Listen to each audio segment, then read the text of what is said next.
Now, obviously, books are really important. We need them to study, we need them to learn. They back up all of our lectures. But I just thought, we're told so many times, don't go rushing out to buy a book. And I'm in my third year now, and I can safely say I think I have bought every single book that was recommended, essential or not. And I think now I can look back and safely give some advice on what do you need to buy, what's helped me. Obviously this is going to be a personal thing, it can only really be what's helped me, but I thought, let's give some advice, let's see what has helped me over the last 2.5 years, and what would I do differently now if I was first year thinking about buying some books. So let's head back to the study, let's go and see what books I've got, and let's see what's good, what's bad, what I think maybe might help you guys. Hello! Okay, so as promised, and I have been promising this for a couple of weeks now, I'm going to go through some of the key textbooks that I've used over the course of my degree, and I'm going to just run through them reasonably briefly, but just giving you a little bit of insight into how they've helped me. So before I kind of go through them, I think it's important just to say that actually your lecturers and the university will have probably told you not to rush out and go and buy all the textbooks under the sun. And I will most definitely back them on that. However, I didn't do that. I went out, before I'd even started the degree, I think I'd bought probably 3 books. I'd been given and loaned some books by friends of mine that had previously completed their degree. So I just wanted to have sort of that tactile sort of book, as it were, in my hand, ready to go. So I'm not necessarily one to have led by example, but I would say if you want to buy some books, I maybe can go through some of the ones that I would start with. Okay, so where do we begin? I think this is a pretty good place to start. Okay, so this is the Pocketbook for physiotherapy, so a physiotherapist Pocketbook. It is absolutely brilliant. It's very cost effective. Now, if you join the CSP within the first term of starting your first year at university, as of, well, the last 2 years, you got it for free. And this is fantastic. I think it retails at around about £25, £26, and you can probably get it less. I'll put a link to all of these books in the description below on Amazon where you can pick these up. So this book is great. It gives you a concise, quick go-to reference point, I suppose, and it covers all the main key things. So if we go to the introduction, so you've got your neuromuscular anatomy, you've got your musculoskeletal, your neurology, your respiratory, pathology, pharmacology, and your appendix, which kind of covers abbreviations and even stuff like adult basic life support. Now, this is the previous edition. So there is a third edition out there at the moment, and that will be in the description below. So I would highly recommend that. It's pretty small. So I've got pretty small hands. So it's a Pocketbook. It's great. That goes with me. Now, because I bought this before I started university, I then found out that I got it for free with joining the CSP. It means I've got 2 copies. So one sits in my university satchel, my school bag, and then one stays at home. So I've always got a copy where I need one. And I do use that, or have certainly used that an awful lot. So that's the first one. The next one is anatomy. Now, when you start university, you start your physiotherapy degree, we all think, and in a way rightly so, we must know every single bit of anatomy. Anatomy is the key to all physiotherapy, and anatomy is what makes or breaks you as a physiotherapist. Well, by the time you get to your third year, you realise that that's very much not true. But obviously you do need to know your anatomy. Now, this is where I think it gets very individual and very personal. But I'm going to go through with what I found useful. Now, there's a couple of things. This skeleton in the background has been superb. In my first and second year, I used this a huge amount. I can't explain to you how much I used that. Now, one thing I did do is I quite like tactile and practical elements. I'm quite a kinesthetic learner. And what I did was my insertions and origins, I got some red plasticine and I attached the plasticine to the insertion origin of the skeleton, and that really gave me an idea of bony landmarks and things like that. So I definitely recommend that. Now, the skeletons aren't cheap. You know, you are looking for around £200. Again, I'll put a link in the description below of where I got Stan the Man from. But that's something you don't need. It's not essential. Your university will probably have loads of skeletons, but if you do have the wherewithal to buy one, I certainly got a huge amount of use out of it, and I still do. And apart from anything else, it looks pretty cool. So the next thing from anatomy point of view are these. Okay, so these are some anatomy flashcards, and I think I've probably used these more than anything to help me with my anatomy. So they come in a box like so, and you get, as you can see, an awful lot of flashcards going through everything. So if we let's go with the rhomboids, one of my favourite muscles, right between the shoulder blades. So what you get is a flashcard. Now I'm going to try and do this so you can actually see that. You can see that there's a flashcard there. It shows you where the muscle is. It shows you your origin and insertion, and it gives you that on the skeleton. But on the back side, it talks about your action. So with the rhomboid minor, we're talking about adducting the scapula, elevating the scapula, and downwardly rotating the scapula. Goes through those. It talks about the origin and the insertion. And then it gives you the nerve and the roots, which is really useful. So depending on what your university expects of you, I know with the University of Plymouth, when they test your anatomy, they do expect you for the higher level grade to know the nerve and the root of the muscle that they ask you for. So these are great. They're fantastic little cards. And what I found is you can spread them out onto a table, and you can really use them and kind of break them down into areas of the body and really utilize those. They're fantastic. Okay, so that's the trail guide of the body, muscles of the human body. I don't know whether there's a new edition out there, but again, I'll put that in the description. So fantastic. Now, while we're on anatomy, you've probably all been shown, heard of, or taught about Gray's Anatomy. Now, obviously, this is not the original Gray's Anatomy. This is a very much a more user-friendly and updated version. This is one of the first books I bought, and the one thing I found really useful was this student consult. So this allows you to access this book on your mobile phone or your Apple device, or your Android probably as well. Now, I found this book to be really useful, but it did have a few flaws in it. I found that sometimes it didn't give me as much detail, or in some ways it gave me too much. I don't know, but it just, sometimes I felt it was a little bit lacking. And don't get me wrong, it's fantastic. And if you only going to buy one, I would probably still suggest this one. However, I told you I like books. When I bought that, I was toying between that and this. Now, this is brilliant. I think this one goes into more detail on this physiology section.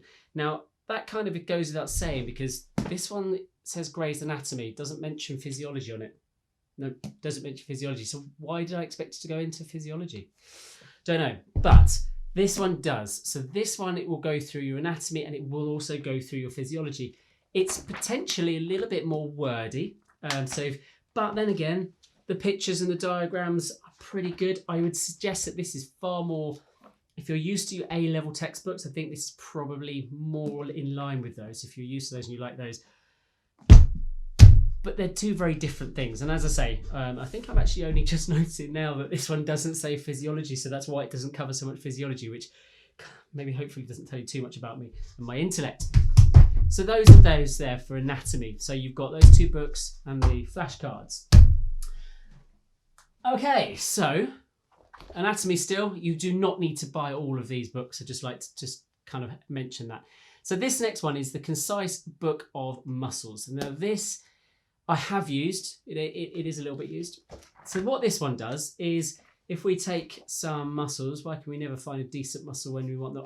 We love a bit of glute med. If you're a runner, take note of this. Okay, so this, I don't know if you can make it out very well in the video there, but this one is really good at just giving you one muscle on a page, and it gives you what it does. It gives you origin, insertion, it gives you the action, nerve and root, basic functional movements. Quite good, this one actually. Sports that utilise this muscle. Examples: all sporting requiring sidestepping, especially cross-country skiing and ice skating. Yes, he doesn't mention running, but actually in runners you find that is a significant weak muscle, so it needs a lot of strengthening. But anyway, this is a really good book if you like the layout of just having one page, one muscle with all the information on it. So it's a bit like the flashcards,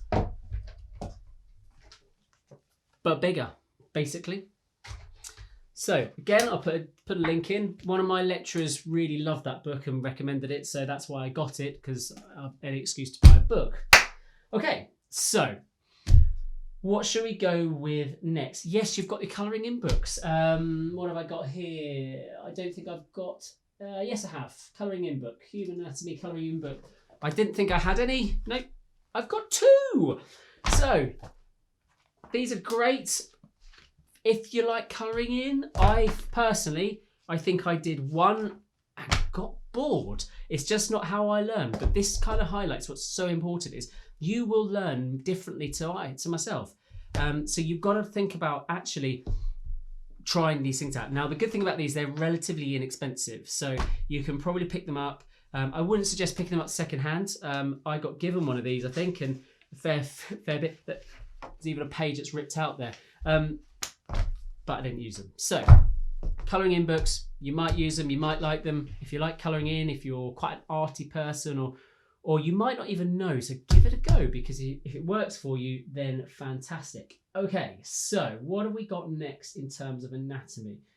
I don't think I've got anything more on anatomy. Flashcards. Buy lots of flashcards. I've got packs and packs and packs of flashcards. These are absolutely fantastic. If you like flashcards, obviously, you might not. Okay, so what else have we got? So let's go on to what most people think of when they think of physio. Let's go on to musculoskeletal. Now, I'm pretty sure you will probably be having these 2 books recommended on your reading list. And to say that is the most important resource, by the way, to go to your university reading list. So this one here is the Physio Essentials. So the Petty book here, Musculoskeletal Examination and Assessments.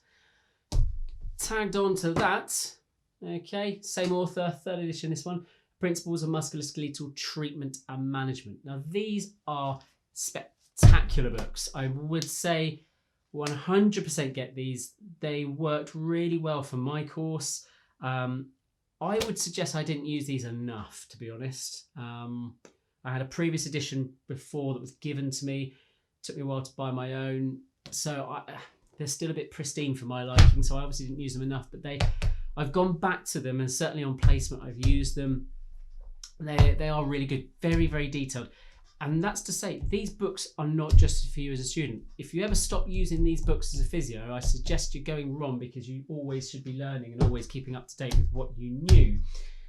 So I've got other books. I've got, again, I've got loads of books. Physiotherapy and orthopedics, problem-solving approach. Some of this stuff is pretty good. So there we've got some really detailed stuff on different types of fractures. But I'm not sure there's anything really in there that I couldn't get from here. And when I say here, I mean the treatment and management, these 2 books here. Have a look at it.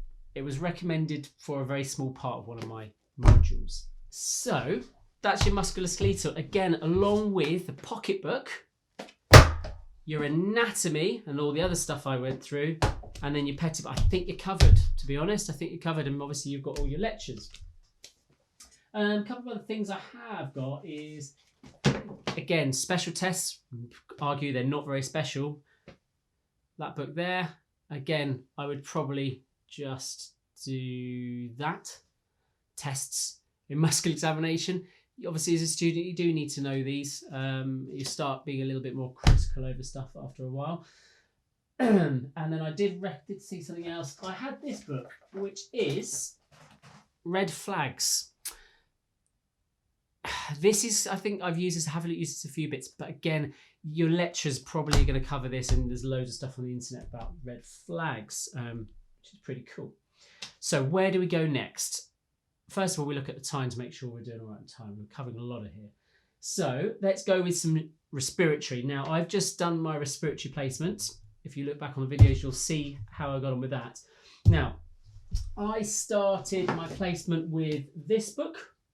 So this is the book that I used, and this is really good when you're covering different pathologies at university back in the classroom. This is brilliant because it covers things in terms of it covers them in sort of separate areas. So I don't know. This is a really good book actually. I think this is very, very useful book. It is very wordy, but it's good. But it wasn't quite as good as this. Now, the reason this is good is because it's these are both very current actually, right, as of this video going out. But what I loved about this one is if I find the contents, you've got your pathologies, etc., and it covers specific groups, and it's got a whole really good section on critical care if you're doing respiratory, helps with on call and stuff as well. But I found this really good in terms, it's got some little boxes for tips for improving adherence. It's got topics for patient education in it. It's got lots of clinical reasoning boxes. I'd say similar in the other one, it's pretty wordy, but I found this one easier for me. Again, with all of these, go to the library, look at them and see which one you prefer. We then have, so that's all I had for, oh yeah, well, I've got an old version of that as well, which was really old.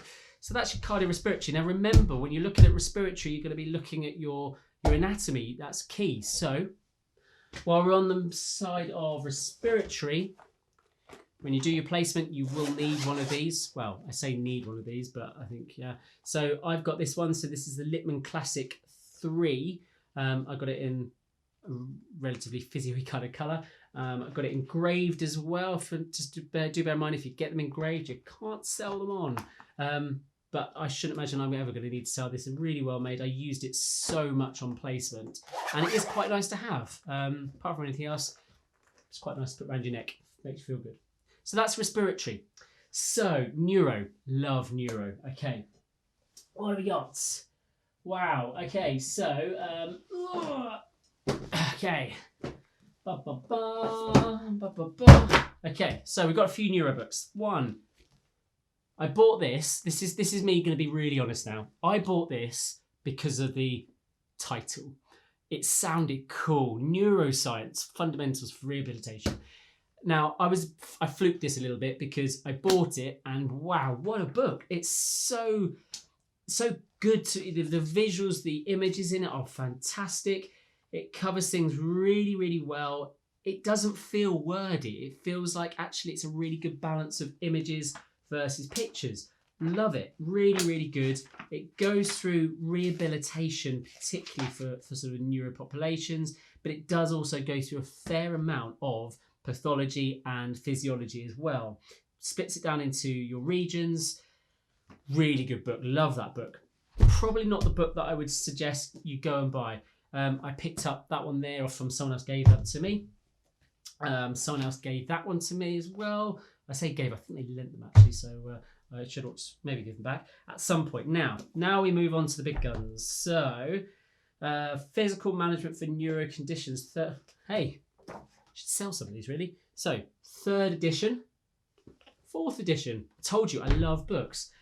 I'm also skint. Anyway, so we'll take the 4th edition. This book is brilliant. It really helped with my practical exams. This was fantastic. So your chapters in here are split up. You've got your normal sort of common impairments and activity impairments. It starts off with background knowledge. Really good, actually. Just remind me now. This was really good in terms of just coming through your teamwork and person-centered care stuff. Great references in this one. Guides your principles of sort of your normal visuospatial disorders, your motor planning, gait freezing, covers all sorts of bits and pieces like that. Then it goes on, chapter 5, goal setting and rehab, really important. Some of the stuff that you think of after you've learnt the basics and stuff. And then it goes into stroke, traumatic brain injury, spinal cord injury, You've got polyneuropathies, inherited neurological conditions. We've got a whole really good chapter on Parkinson's. We did Parkinson's and that was great. Also MS, multiple sclerosis, really, really good chapter on that. That was actually fantastic. I'm just kind of looking back now. Makes me want to cover this topic again. Really good. Absolutely. I love neuro though, so maybe I'm a little biased. So that's that. So I definitely would recommend that from a point of view of neurological conditions. Really good book. Cut out there because this is so long, but this is important. Books are important. Okay, so we just said about this being an additional thing. So we're kind of coming to the end now. We're coming to a few sort of additional little bits. And under all of this, I have this. Now, as a student, you should definitely be aiming to critically appraise evidence. You should be able to read papers, and by the time you get into the latter stages, your second year, maybe earlier, but certainly your third year, you should be able to take a paper and be able to really critique that paper and see, is it good quality evidence? Is it poor quality evidence? But why is it either? What are the statistics telling me? When you come to your dissertation, if you're doing a research project for your university, we do, this is absolutely critical, and this book is amazing. Medical Statistics Made Easy. It is so simple. Look how much writing's on that. Look, can you see that? If you see that, oh, it's amazing. Pick this book up. So, you know, it's standard deviation. It's just so easy. How important is it? One sentence, sorry. How easy it's to understand. It tells you when is it used, what does it mean, gives you an example. You know, start looking at really good normal distribution curves, confidence intervals. Wow, remember using this. Really, once I found out how they worked, God, it made such a difference. So then you got your forest plots. It's got so much, and then you start going into your t-tests and your parametric and non-parametric tests and things like that. This book is brilliant. Again, link for it below in the description. I would totally recommend this. I'd even go so far as to say I wish I had this book in my first year, because it just means that when you're looking up some of your studies and you see some of the stats and you see SMD and you're thinking, what's SMD? Ah, okay, fantastic. Go to this, brilliant. I can find out, I know what it means, and I know what the figures after it mean as well. You know, stuff like that is in here, standard deviation, the basic stuff, but then it goes forward into actually applying some of those stats and producing some of those statistics. So on the note of extra stuff, I did see it a second ago. The one is How to Read a Paper. Now, I don't know where I put that book.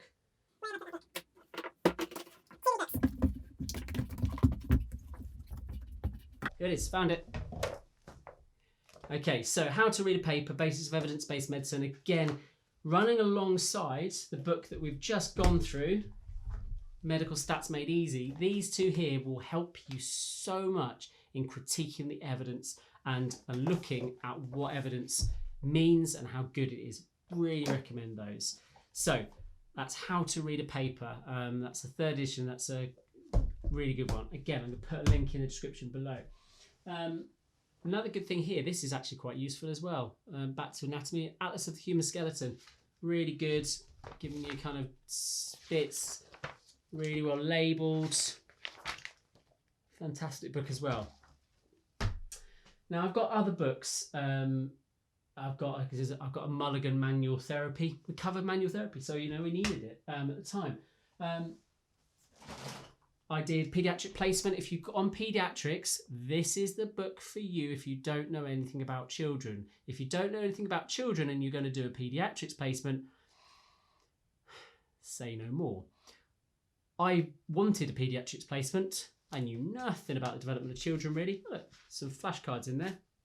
Fantastic. But this was really good. Just going from birth to 5 years, children's development, 4th edition. This was superb. Again, I'll put a link in below.